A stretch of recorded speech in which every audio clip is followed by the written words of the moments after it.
Okay, so we're going to talk today about, and for test purposes, why you need to know this. When you're working through practice questions, if you know where you are in treatment with someone, that's going to help you know what to do, right? And what do I mean by that? When you're first meeting someone for the first time, that'd be a beginning stage, right? What you do there is different skills than what you would use at the end when you're terminating someone. So we're going to talk through like what are some different tasks you might do in these different stages. What are some common barriers clients might present with at these different stages? And what does this mean for test purposes? Okay. So, like I said, you will get access to this. Take notes as you want. This is your time, but don't feel like you have to write every word down. You will get access to it. Okay. This is the social work helping process. How many of you are familiar with Eat a Pie Today? Okay. You need to know this. I think this is very important because you might have heard of it called the social work helping process or like a generalist model. And what it is it basically, go back here. It basically helps us know where we are with a client. Okay. So when I say that, what do I mean? I mean, what part of this process are we when we're working with clients? We are engaged. Some of these things are ongoing, right? But during termination, I'm probably not going over informed consent unless this was a one-time thing that I see a person. Okay. So you need to know this. This is most important for questions that you get that say, what do you do first or what do you do next? Why? Because it kind of guides you into what the next step might be. I'm not going to go through each of these, what you would do. There's a whole lesson on this on the course, but here's the steps. There's 6 steps. Engagement, that's the first step. I would say that's really when they're first coming to you, that you're building rapport. You're going over informed consent. You're going over confidentiality. Then you move into assessment. Assessment is simply this, if you're taking a note, collecting information. That's what assessment is. It does not necessarily have to be a formal assessment, right? Because even just observing a client, like interacting with them, we're gaining information. So assessment is collecting some sort of information. It can be formal. Many of you might do like formal assessments or formal intakes. That would be more formal, but you can always be assessing for what you should always be assessing for what's going on. Planning is setting the ground for what you're going to do with the client. It's often treatment planning, right? It's writing goals up. We don't want to just like have no framework of what we're going to do or no roadmap. So planning is usually setting treatment goals or discussing like maybe what modality you're going to use or what strategies you're going to incorporate. The 4th step is intervention. This is really like when you're doing the therapeutic work. If you're doing something that is manualized like CBT or DBT, you might be, utilizing a manual for that. You might not be, but you're doing the thing you set out to do, right? You're doing the therapeutic work. Evaluation is ongoing, but it's really important as you near the end because you need to make sure, especially if you take insurance, they're going to say, how do you know your client's progressing or not progressing, right? You need to make sure that they're making progress or not making progress. I say this because I think oftentimes we think they're going to make progress and then we can discharge them. How many of you have worked with clients and they're not making progress, right? That itself is an evaluation point. Not everyone has like a linear path when they're working with us. And evaluation could just say, you know what I'm doing is not like what we're doing here is not really working. Let's rethink this. Or how many of you have had to refer to a higher level of care because they needed more intervention than what you were able to offer, right? That's data too. You know what? I think that maybe an intensive outpatient would be more appropriate here. So that's evaluation piece. It's ongoing, but it's really important as you move towards termination because you should have some reason to terminate, right? It's not just like, I feel like terminating today, which sometimes we might literally feel that in ourselves, right? Just because maybe it's a challenging client or we've been struggling, but you need to have data to guide your decision. The last step in the social work process is termination. And Oftentimes, depending on your setting, some people might have to terminate immediately, but if possible, you want to make sure termination is a phase. Especially if you're in an outpatient setting where you've built a rapport and you've built relationships with clients, you want to make sure that they are well aware that you're moving towards termination, right? We're starting to meet our treatment goals. Let's start talking about what this might look like when you terminate or when you transition out of treatment. Termination could also be maybe you're going down in frequency. So maybe you saw them weekly. Let's move to bi-weekly, see how that happens. Let's move to monthly. Or sometimes it's like, you've done so good individually. Maybe let's do some group work, right? There's a lot of different reasons and ways you can terminate a client. Termination also might be they want a client, unless they're court mandated, can terminate at any time. They might say, hey, I'm done. Okay. We would give our clinical, right? We would give our clinical judgment. We'd give our clinical piece, but yes, they might just say, I'm done. I'm not coming back to see you ever again.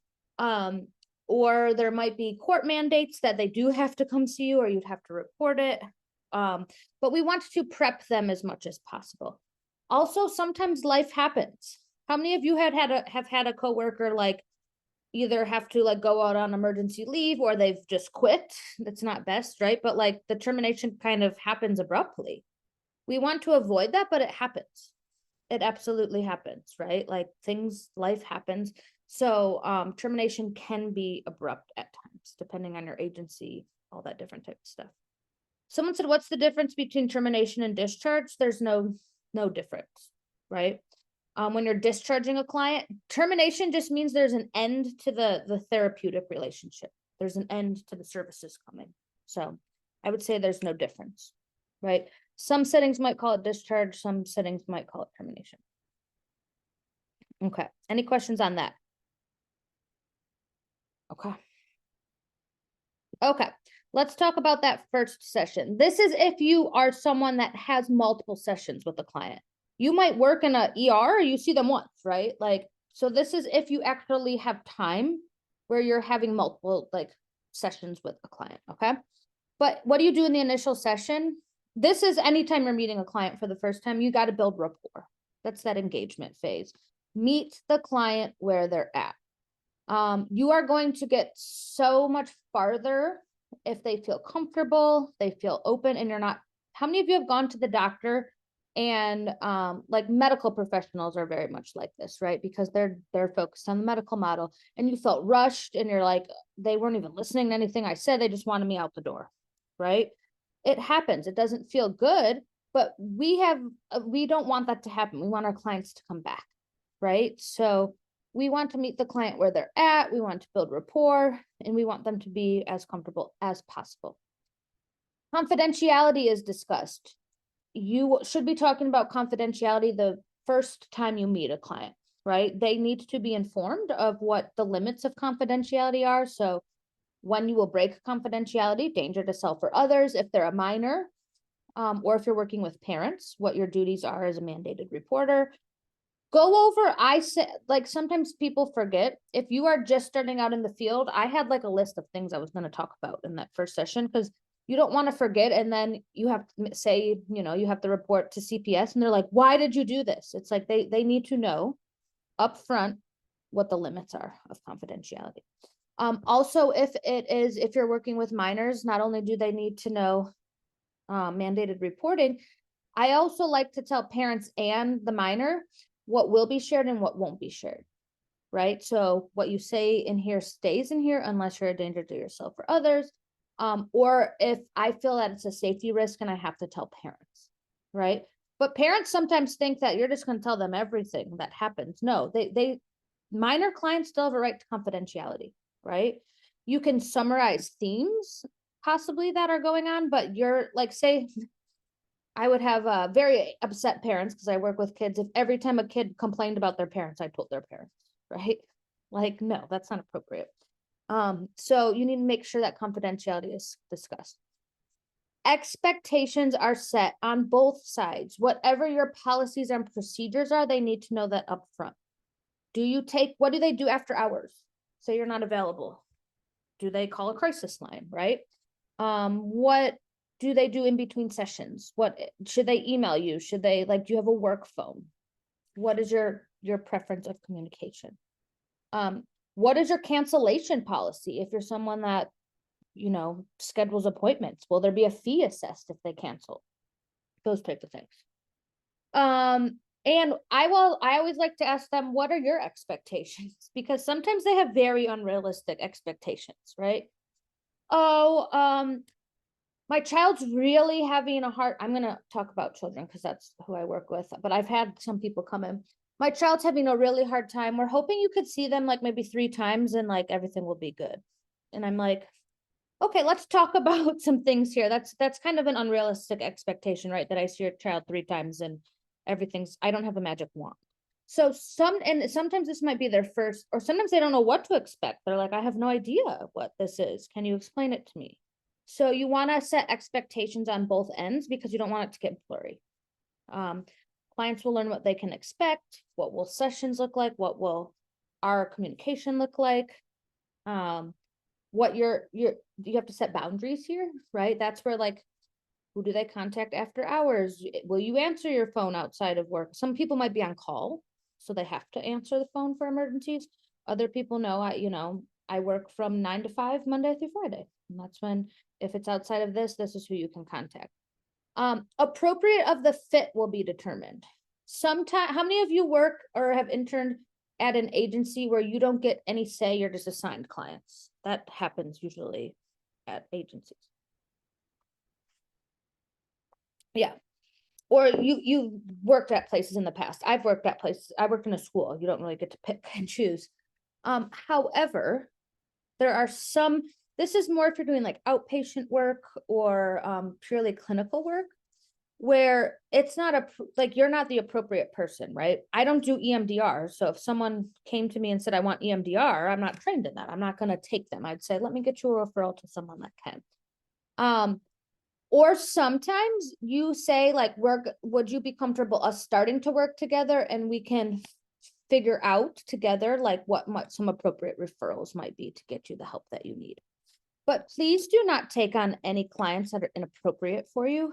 I know sometimes in agencies, they just put stuff on your caseload, but as you get licensed and you get further into your career, you will have some say in what you can do, right? But it can do more harm if we're taking on clients that are not appropriate fit for us.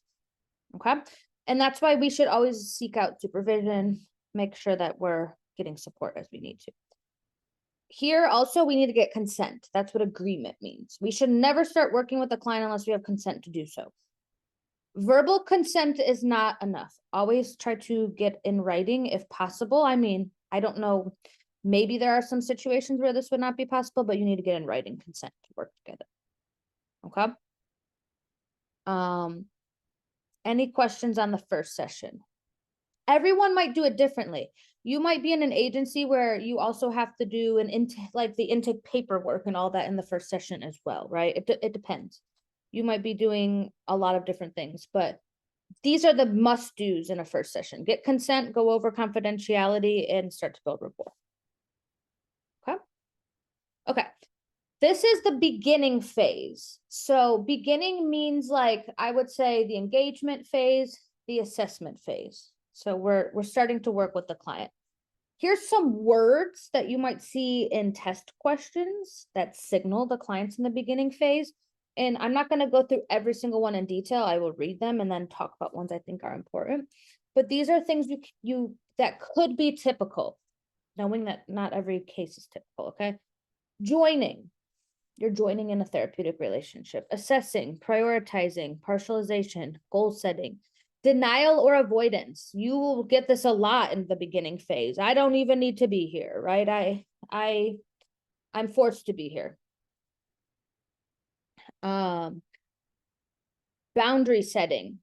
Boundary setting can be a ton throughout, but how many of you have worked with clients that in the first couple of sessions, they are definitely pushing your boundaries?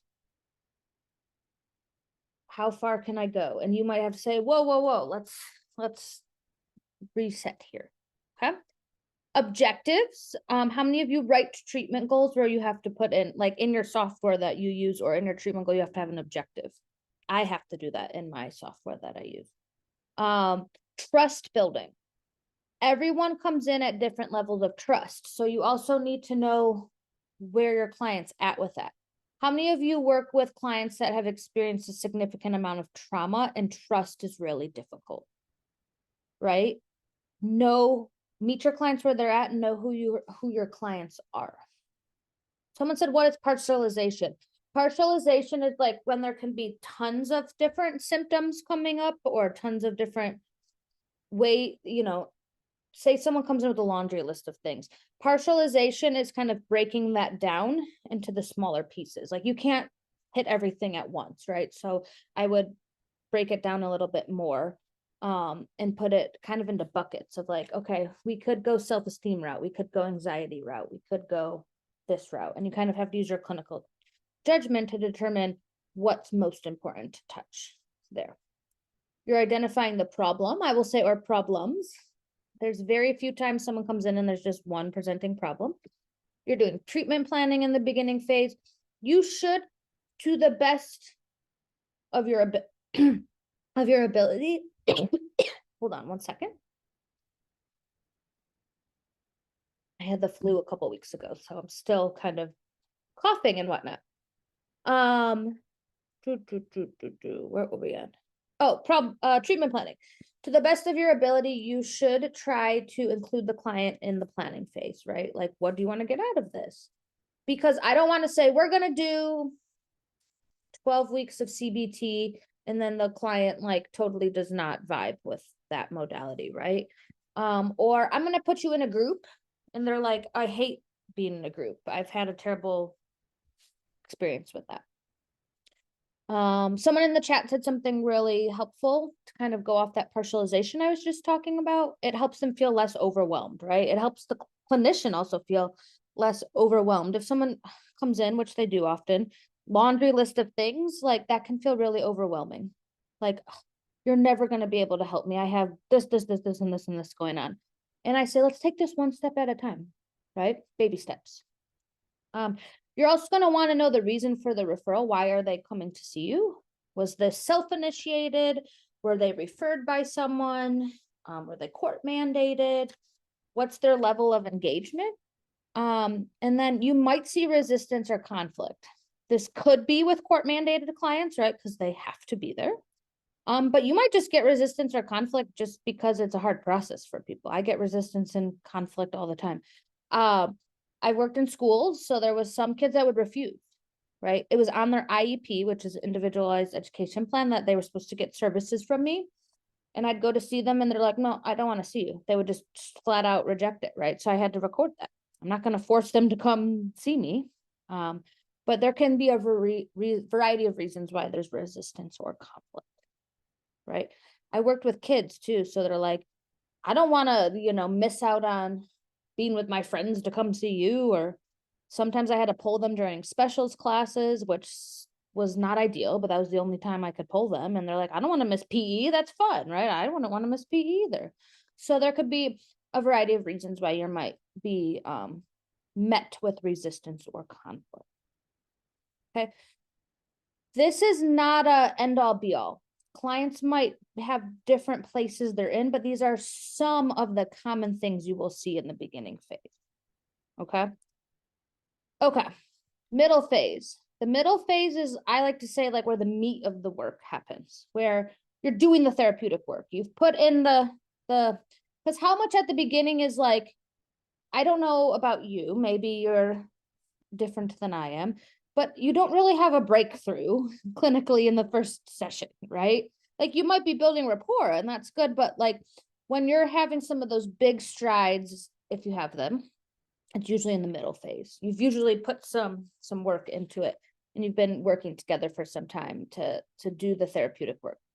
The middle phase, I would say, so we said the first beginning phases is engagement, assessment, some planning. The middle phase would be the intervention. You're doing the thing, right? You're doing the work with the client. What are some things you might see here or some tasks you might be doing here? Resistance. In the chat, why, this is usually where the work's happening, but why might you see resistance even in the middle phase? Like you've been working together, things are going good, and then you hit a wall and there's some resistance.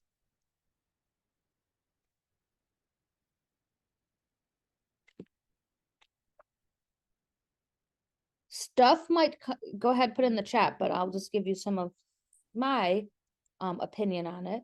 Stuff comes up for people and that's scary. It's like, oh, we've opened a Pandora's box now. I don't like this. The change is hard for some people, right? It's like we got to a point and now this is like a new territory. They could be avoiding trauma, could be subconscious, right? Change is not easy. All of you have been in some sort of relationship, right? Whether this is romantic, friends. Is it always a linear thing of like things are great? No, right? There's bumps in the road. So that's why you might see resistance. New issues might be coming up. They actually might have more insight now. So it's like, oh, I'm seeing things that I didn't see before and I don't like that, or it's weird. They might be feeling defeated. A bunch of different reasons why. Okay. Change is not easy. Fear, a lot of trauma response. So that's why you might see resistance. Tasks. You might be having clients like do stuff outside of session. That's what it means by tasks. Maybe they're working on exposure. Maybe they're doing coping mechanisms. Maybe they're doing, mindfulness. Resolution. You might start to see that some of the stuff that was under the surface is starting to be resolved, or they're working towards resolution. Okay. Implementation. Maybe you've like been working towards something and they're now going to do it. Like, I've been really worried to go on an airplane. I'm maybe doing exposure training. And the implementation is like, I'm ready now to book a flight. Like they're doing the thing, right? Rehearsal, that's practice. They might be practicing skills. Replacing. So they might be working on some replacement behaviors, right? I noticed that when I'm stressed, I bite my fingernails. And now instead of that, I'm using a fidget. I'm using like a very basic thing, right? So there could be some replacement behaviors. Teaching. I like to say teaching is on both sides. We might be teaching some stuff, but they might be teaching us some stuff too, right? Like it's constantly a back and forth, and we learn just as much from them as they learn from us. Change. It might be positive change. It might be negative change. How many of you have thought you're on a really good trajectory with a client, you're making progress, and then they kind of regress in the opposite direction? That happens, right? Change is not linear. If you're thinking of that, like, change wheel, relapse happens. And that could be relapse of behaviors. It could be a variety of different things because there's just a million reasons why that might happen. Better symptom management. So they might start to say, you know what, my anxiety before felt like a 10 out of 10. And now it feels like a 7 out of 10, right? That would tell me there's some better management of symptoms. Or I'm trying to think like, maybe they were going into crisis 5 times a week and we're down to maybe 3 times a week. We're having some crisis symptoms. So there could be some better symptom management. Acceptance. How many of you have gotten to this stage with a client where like you've worked and worked and worked and there's even like the tiniest bit of acceptance that, oh, maybe there is a change I need to make? Or acceptance can even be like, I see things a little bit differently now. There's less denial, right? And then learning's always happening. I would not say it's just necessarily, it's always happening, but there could be like strides towards learning new things in the middle phase. Okay. Okay. Couple more things about the middle phase. Generally, if you're like in a setting where you can see a client for a long time, some of you might get to see clients like once or twice. But generally, the longest phase is the middle phase because you're doing the work, right? Whereas like an intake or building rapport, that's only going to be a couple sessions. Termination can be a shorter phase too, but generally, middle phase is the longest, but it depends on what you're doing. Depends on what modality. It depends on if you see a client in the ER, you got to do beginning, middle, and end all in one session, right? So it depends. What should you be doing here? You should be assessing for progress throughout this phase. You should be assessing for progress all the time. This could be formal or informal, right? how many of you have to do a note every single time you see a client? That's assessing for progress, right? There's a reason we do that. It's not, I mean, I'm sure many of us would love to not do that because it's probably the least fun part of our jobs is documentation, but that's why we do it, to see like where we're at. We're constantly checking information. We want to make sure that they're internalizing what we're doing, or not. If not, then maybe we got to go back to the drawing board. And are they using coping mechanisms? Is there progress or is there not progress? Okay. You should be, how many of you have to update treatment goals every so often? I think the software I use, it's like every 90 days. It's like new treatment, like, you know, do you want to update this? Do you want to keep their treatment plan? When you're making a treatment goal, it should also have, it should be time sensitive, right? So it's not like I'm going to work on this for the next 5 years, right? It's probably like in 30 days, we'll review this plan or something. So you want to review them. And when you're reviewing progress, you want to do that with the client. In the chat, how do you go over progress with the client? How do you have these conversations?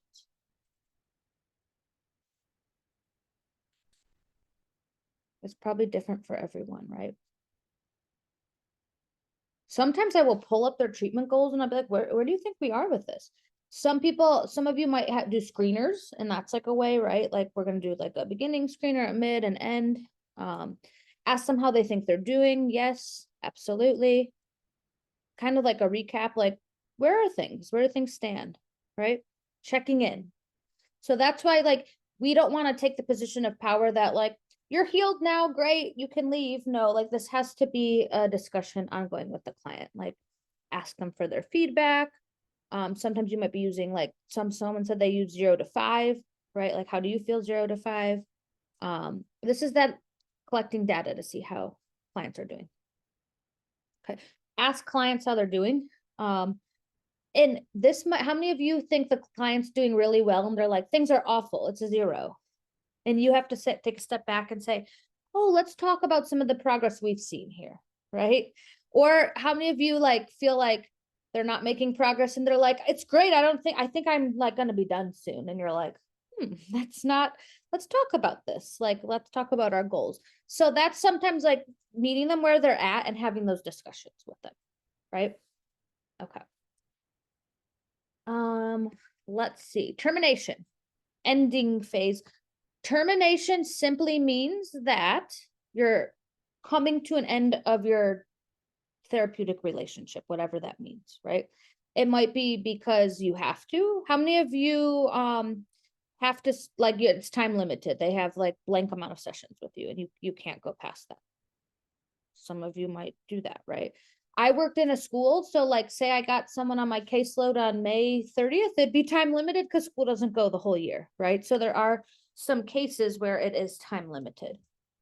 Where other cases it's more open, right? They can keep seeing you. But insurance, how many of you deal with insurance? And sometimes insurance is like, you got 12 sessions and we're not extending past that. So then you might be time limited that way too. Oh, IOP, absolutely, right? If you work at a higher level of care, that's definitely time limited. They're not with you forever, especially if you're in a hospital or something. Court mandated, they might be a certain amount that they have to come see you as well. Okay. Termination, like we talked about, it's just, someone said, what's the difference between discharge? Just different terms. It's just signaling that the therapeutic relationship with you is going to end. Okay. It should be discussed when a client has met treatment goals. This is like a big pet peeve of mine. We should not just keep clients with us forever just because we want to keep them with us forever, right? Everyone can benefit from therapy. Everyone can benefit from social work, but the point is not to have us there forever and ever. Like we can take breaks. They can come back. Like, right, there's that's just a big pet peeve of mine. Sometimes people will keep people on, I think, way too long. But there's different ways that you can titrate up or down. Okay. Termination. What else might you need termination? If they need, we talked about this, more intensive care. You know, what we're doing is not enough. I think that you need to go to an IOP, or we need to talk about someone that can provide you more care that I can. Maybe residential is appropriate. When it's time, you need to prepare the client. There should be, if possible, several sessions leading up to the final session, but knowing that life happens, right? And I've had clients come in and say, I'm moving next week, so this is the last time you'll see me. I'm like, okay, well, let's wrap up then, right? Yes, someone said, shouldn't termination be discussed during the initial appointment? Yes. I'm someone that, like, you should tell them, like, this is what termination, like, we will talk about it. It's on, you know, I'm assessing ongoing, but like there is a goal of termination at some point. Let's see. Yep, you should be prepping them if possible, but sometimes it's not possible, right? This is part of the process. Yeah, so some of you might be doing psychoeducation in that first session. Like I said, some people don't have any idea, right? They've never been in therapy or in a therapeutic or receiving social work services. So like you can go through this whole thing, right? Like here's what our therapeutic relationship would look like, right? And I'll have people right away. They're like, so when will I be done? Right? That's always a question. And like I'll say, we'll talk about that. But I always like to say, well, it'll be ongoing. And sometimes in a treatment plan, it might be, let's do 4 sessions and then meet back. Like after 4 sessions, we'll talk again. We'll make a plan from there. So that's that partializing too. Okay. What are some things that come up for clients during the termination phase? Reviewing their goals, reviewing the progress made, right? Planning for the future. That would be if the client is there. How many of you have some clients that's really difficult for them to see outward towards what might happen in the future, right? That might be a skill you're working on. It's like when we're not working together, what will your treatment look like? Anticipatory guidance. So this would be more of the planning, but like in the future, should you have a crisis, what are you going to do? Right? So like, you know, or I'll say like, you know, I don't think you're in crisis, but like, what's a safety plan? Should a safety plan be needed in the future? Regression is actually common in this last phase. Why might regression or like some sliding of skills happen in the ending phase? It does have, it's common. So if you're like, we're ready to terminate and you see some regression, don't freak out. But why do you think that might happen?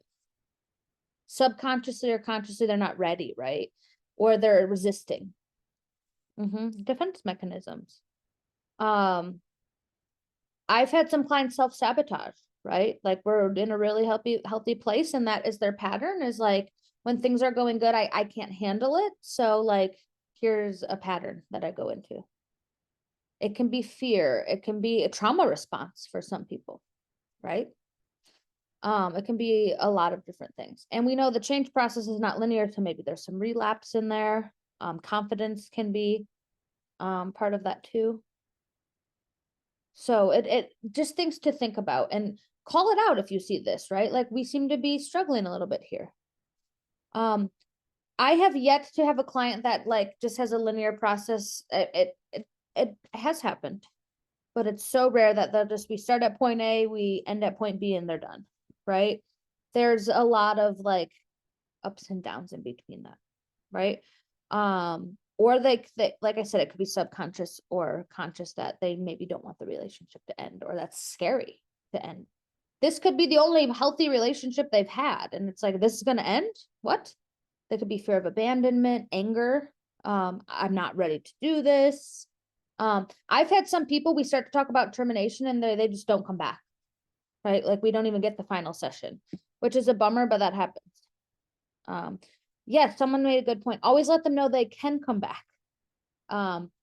Should you need to re-enter therapy or treatment, that's okay. Like we will talk about that if we get that. Other things that could be associated with termination: success. Maybe you're celebrating success or achievements. They might need a lot of reassurance. How many of you have worked with a client, you're getting towards termination and I can't do it. I'm going to regress. Like, or there's that back to that negative spiral. Like it's just going to go back to the way it was, right? We want to reassure when appropriate. Like, here's the progress you've made. Here's the skills that you've adapted now. Here's what you can do, right? How many of you have worked with clients where like they put so much they have done the hard work, but they're like, it's all because of you. Like, I can't end this I can't end the services because you have helped me so much. And that's when I have to have a conversation of some of that self-reflection. Like, you did it all. You did the hard work, right? Like, I was here to process with you and be along in this journey, but like, you have done so much yourself. Completion, they might be, if it is a program, maybe you're running a group, they've completed the group. Maybe they did their sessions that the court said they had to do. So they're completing that. Maintenance. You might get to a stage where like they're not, their symptoms are not as heightened and you're more just maintaining. That's good. I tell clients when we're in maintenance phase, that's good, right? Like that means we're kind of at a stable point. And then loss. They might be processing loss and you might be. How many of you have had to terminate a client and you had some sort of reaction? It was hard. We're humans. This happens, right? So that's that transference and countertransference. And I just feel like when I was in school, they made it seem like transference and countertransference were bad. It's not bad. It's a thing that happens. It's how you work with it that is bad, or I don't even say bad. If you're having something come up, process it, right? Like why are you feeling a loss with this client? Maybe you just are very proud of this client and it's, you know, you enjoyed your time together, right? You also could be thrilled that this client is like, you know what I mean? Like that feeling comes up. Oh, I'm relieved. That was a really hard case, or that really brought up stuff for me. So just things to think about when you're terminating, that this could be a loss for them, but also you might be feeling feelings too. And that's okay. Process it with a supervisor. So what do? You clinically, you know, they're ready. They've met their treatment goals. You don't feel like they're a danger to themselves or others, but they say they're not ready to terminate. What do we do? It depends. It depends, but we do need to use our clinical judgment to move them in that direction. Maybe it's going down. Like I said, maybe, you know what, like we're going to go down to twice a week. And those are sometimes hard conversations because that feelings might come up for them, but clinically we need to tell them what we find is appropriate. I feel it's unethical to keep like seeing clients if it's not clinically appropriate, right? They might feel they're not ready to end. So we would talk about that. We would talk about going down, right? If they've met their treatment goals, because remember, the goal is eventually not to need us anymore, that they're doing this, they're self-actual. If you're thinking of Maslow's hierarchy of needs, the top part is self-actualization. They're doing this on their own. Maybe you're terminating, but they're getting referrals out to other things, right? Maybe they are joining other groups that are not necessarily clinical or therapeutic, but could help their progress. So maybe they need community resources instead. Okay. But what do? You don't keep a client just because they say they want to be kept forever and ever, right? We'd have some clients with us for the rest of our lives if that was the case. So use your clinical judgment. Okay, someone said that they got a question about termination on the exam. You haven't heard anything from a client in a couple months. You attempt to contact them, nothing. Do you attempt to and then do you do one last time to contact them or just discharge them? I would say if you have made an appropriate amount of attempts, you don't have to have a discharge session, right? Like we could be reaching out to them for years and years and years. So make the attempts that is appropriate. I would say, 2-3 attempts, depends what your policy is, 3 times. And sometimes that might be email or call, right? But if not, then you can, and you would put in the note like, the discharge is no contact, right? We didn't get to have a termination session, but the clinician tried to contact them 3 times. And I've had clients do that and then they pop up 6 months later and then I make a note that they came back 6 months later to extend. But you don't have to, like, you're not going to be able to get that termination session with everyone at certain times, right? You have to do your due diligence is what I'll say with that. Do your due diligence. Don't say, oh, they missed once, okay, right? You want to make sure, and you want to make sure you're documenting. I attempted to reach them on this, and this date. I will also give you a piece of advice. In your communication, say, if I do not hear from you by this point, I will I will terminate our services together, so that you have that stated, that like you have said, if there's no contact by this point, our services, please like contact blah, blah, blah, if you'd like to restart services. But then you have documentation that you've like gave a timeline. That's just my personal advice there. Okay. We're not going to go into this, but these are for groups. If you are working with groups, there's the forming, storming, norming, performing, and adjourning stage. Know this. You might not get any questions on it. You might get like 1 or 2 questions that says like a group is forming and there's conflict. Just know it's normal, right? So you should know these parts of group stages. Here's a visual for it. And then we're not going to have time to go into this, but we did talk about it. This is the behavior change wheel. Know where your clients are, right? There are some clients that have not even entered the change wheel because they're not ready to commit to making a change. So know that it's a wheel and it's not linear, because someone might be in and out of different stages of this, but this is good if you have like resistant clients or you have clients that you're assessing progress with. Okay. We're not going to go into that. There's some mini quiz questions there. We're going to go into our own questions now. But you'll get access to these resources. Just for time, we're not going to go deep. Okay. Any questions on that? Do you see why knowing what stage you are with their client is important for test purposes? What you do at the beginning might look different than what you do at the end. Might not. But you need to know that, because that could affect how we're working with them.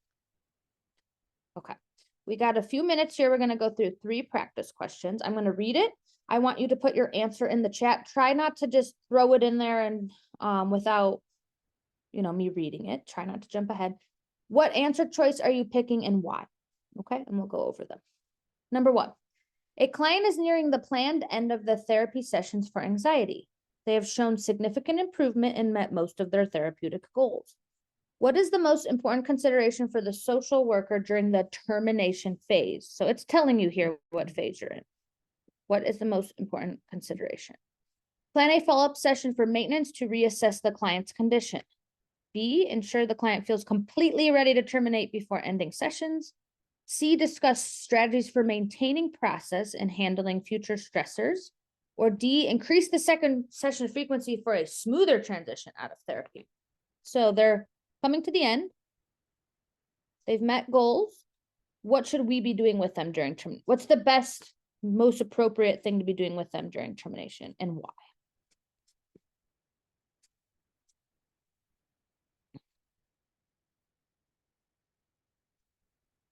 And we just talked about this, so hopefully this is fresh in your head.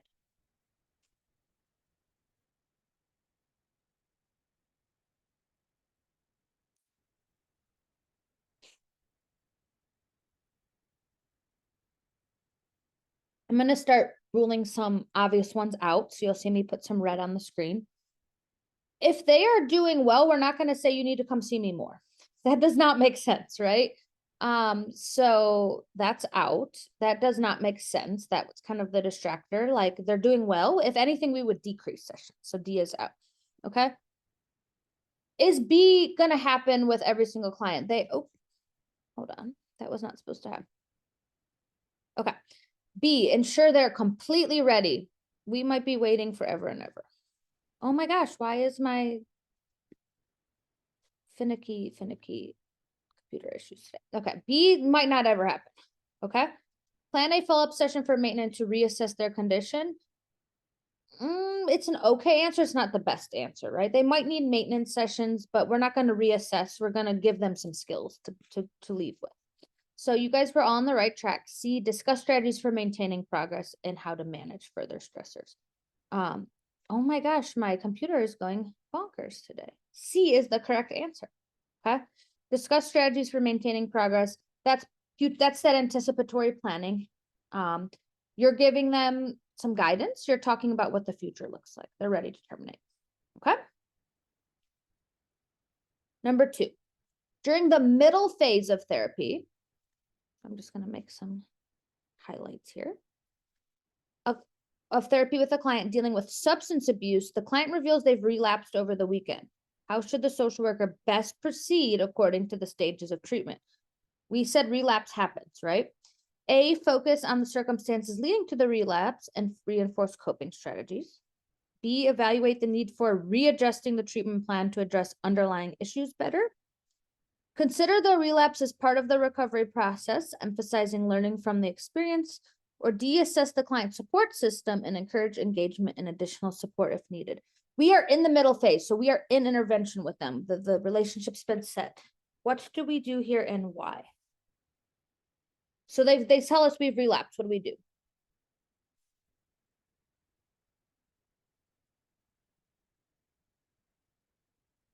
And why? What do we do here and why?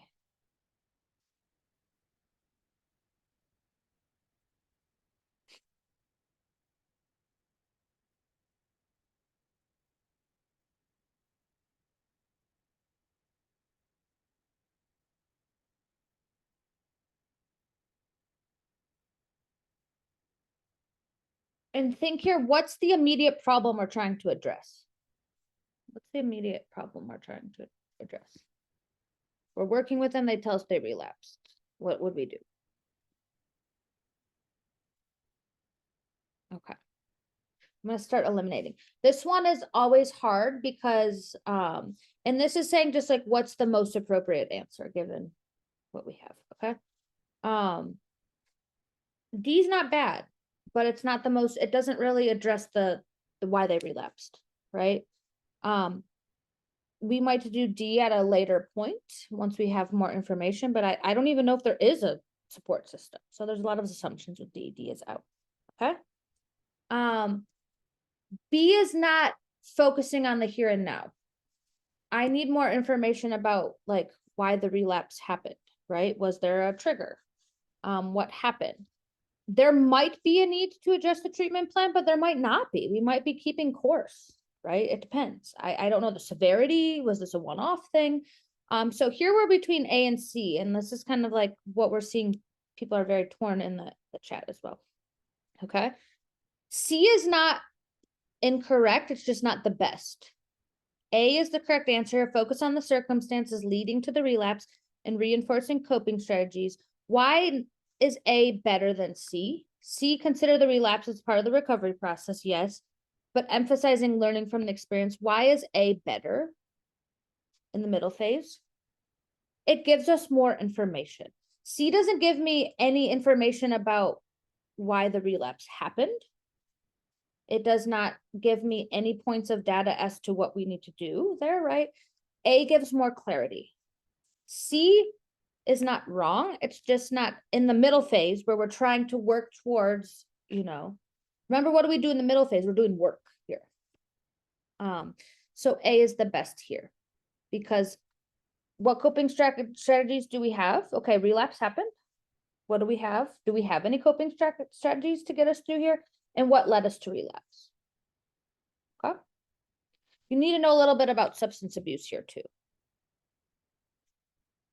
But without like finding more about what happened, we're not able to really be helpful here, right? So we need some more information. That one's a tricky one. So if you struggled with that one, it's a hard one. Okay. Last one, number 3. In the context of early stage trauma treatment, so it tells you early stage, right? Which factor is paramount for a social worker to prioritize for fostering therapeutic process? Trauma beginning stages. A, encouraging the client to analyze their emotional responses to the trauma. B, ensuring a foundational sense of security and emotional stability. C, integrating specific coping mechanisms tailored to the trauma response. Or D, focus on setting and planning both long-term goals. So here's twofold. You need to know about trauma and what works best and working with a client. What is best here to prioritize progress with a trauma client and why? We're just beginning to work with them. This is trauma-informed care 101, basically.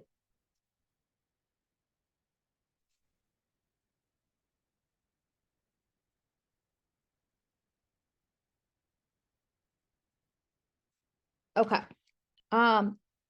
Encouraging them to analyze their emotional response to trauma. Would we be there in the beginning stages? No, right? How many of you do trauma work with clients and it could take like years? Like this is sometimes really hard work. So, and they are not at the beginning stages of trauma treatment. Some might be able to, but that's not expected at all. It's very meet them where they're at and go at a slow pace. Setting both short-term and long-term goals, that's important, but not till we have that rapport built, right? Am I going to want to set goals if I don't trust you? No. Okay. Integrating specific coping mechanisms tailored to the trauma response, that's more in the middle phase. We're not there yet, right? Correct answer here, you guys were on the right track. B, ensuring a foundational sense of security and emotional stability. Why is that even more important when we are working with clients that have experienced trauma? That I would say for trauma work is like the most pivotal thing is safety. Because what is a lot of work with trauma is I don't feel safe because I was not safe. So we need to build that trust, security, stability first. Think of Maslow's hierarchy of needs with this one, right? Especially early on. How many of you work with trauma clients and you don't talk about the trauma for a very long time because you're working on that trust? Yeah. Coming in and just feeling comfortable in the space could take months, right? So you want to say, like, you're not going to get anywhere with a client and just think about nervous systems and how trauma presents. You want, like, if they're not feeling safe and secure, they could be re-traumatized too. We don't want to cause more harm. So we have to meet the client where they're at. Okay. Any questions on any of these three? Okay. You will get the answer key too. So if you're like, I don't really remember why this was right, you'll get the rationales too and it explains why they are all correct or incorrect.